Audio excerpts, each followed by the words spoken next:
Hi, I'm Christine Tulley, President and Executive Writing Coach at Defend and Publish, and welcome to episode 94, Make an Archive.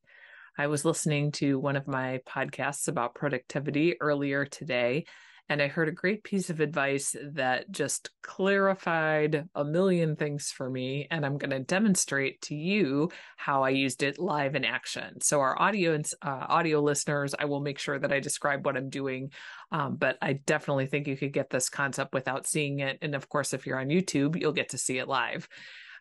Here's the principle behind it. Basically, what this person was arguing is that a lot of us will have, say, a folder with projects in it, and then we'll have subfolders with individual projects. And so, for example, I have a folder that is titled Writing Projects on my hard drive. And inside that writing projects folder, there are many, many folders of all the different writing projects that I've been working on. I do have a backup system where I have these projects also stored in Google, and then I have them stored in a third location. It's basically our shared drive at work. And so one of the things I've been thinking about my system all along is that is the archive. That's where everything is. But what this person was arguing is to make an archive folder and then move all the completed projects into the archive folder. So that way you're not looking through all of the projects when you're trying to get to the ones that you immediately work on. I don't know why this was so brain busting for me, but I'm actually going to do this live so people can visually see it, and I'll describe it to audio listeners. But what I'm doing right now, if you're just listening on audio, is I am opening up my Passport drive. So I'm sharing that with everyone. Everyone can see what my Passport drive looks like live. And so there's all kinds of folders on this drive. It's huge. It's just full of all kinds of stuff. There's some podcast slides on there. There is a National Endowment for the Humanities application, a folder just titled Pictures. Who knows what's in there? Just some backups from old USB drives. Like, this hard drive has been with me thick and thin. And just for the record, it is a portable hard drive, one of those old school ones. But as I mentioned before, all of this is backed up in two other locations. So this is not my only one, but this is my primary when I'm traveling to write. So basically what this person argued was, wherever you're storing projects, make an archive. And so in my case, I'm not going to worry about the other things on this hard drive, but where it's going to help with faculty productivity in writing, I would argue, is if we take a look in my writing projects folder. So one of the folders shown on screen says writing projects.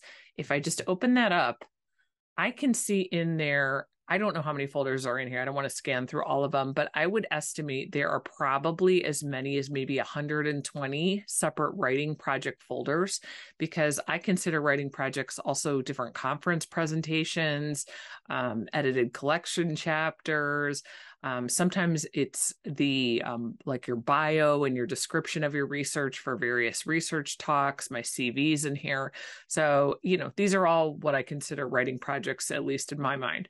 So all I'm going to do is create an archive folder. So I'm going to go ahead and make a new folder and just name it archive.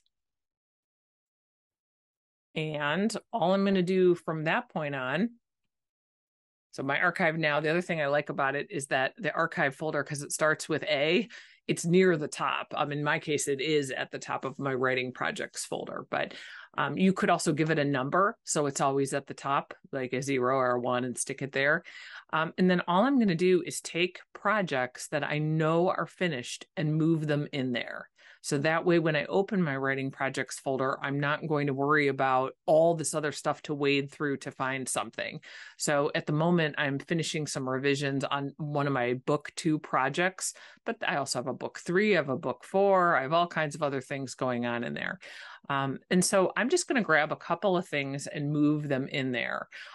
For example, I know I have a whole folder already on completed workshops that I've already done.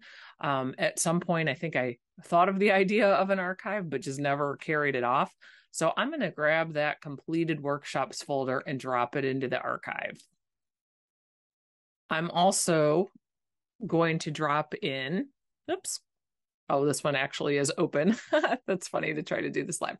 I'm actually going to try to open up some other folders and move them along. So we'll see if I'm able to actually do it. And we'll see if I can get one of these other things to drop in the archive. There we go. Okay. So I'm just taking folders and moving them. There's a few folders that it won't let me move because they're open because I'm working on them at the moment for various reasons. But here's some other things. Like I'm just pulling, I will pull a thing on doctoral writing because I know that was something that I worked on a while back for another project. I'm just dropping that into the archive. Interviews, my answers. So when I do interviews with graduate students that email me, I a lot of times have to say the same kind of thing. So I've captured my answers. That's another thing that would be great to drop in the archive and so on. And I can see how this is a really visually cleaning strategy. So when I open up my writing projects folder, I should, if I do go through and do all of this with all, 120 files, I should only see the projects I'm either actively working on or the ones that I'm going to work on. So, for example, some of the things that won't be moving to the archive will be, for example, I proposed a chapter in an edited collection. They didn't take it, but somebody else might. So I'm not going to get rid of that. I have a few grant applications in there. And then I also have some folders of just ideas or future projects I know I'm going to work on. So, some things won't automatically get moved over there, but a lot of this will. So here would be another example. There's a book, an edited collection that I'm working on with Lars Sutherland and Jackie Wells. So shout out to Lars and Jackie. We're doing a edited collection together. But that project, even though it's still technically active, we're past the point of the idea stage. So that's something that might go to my archive, and it's possible it might have to come back out again if we have to do any tweaking, but we finished the manuscript. So I'm guessing at this point, it's probably unlikely. So those are the kinds of things that will go over there. I'm guessing some of these, as I'm doing it on screen, they take longer than others, but what a refreshing strategy to just try to get a grip on what your writing systems are. Associate and full professors or lecturers, longtime people in the discipline, I am talking to you that maybe you've been putting things in the same place for 20 years, and you might find that you're not able to maintain that system or at least find things quickly. So hopefully this strategy helped. I can see where this is going to be very addictive. And in my next faculty meeting, I'm going to be moving folders all over the place. But I think that having an archive is a really good strategy to just decide what's relevant right now and what's a past project that has already been completed.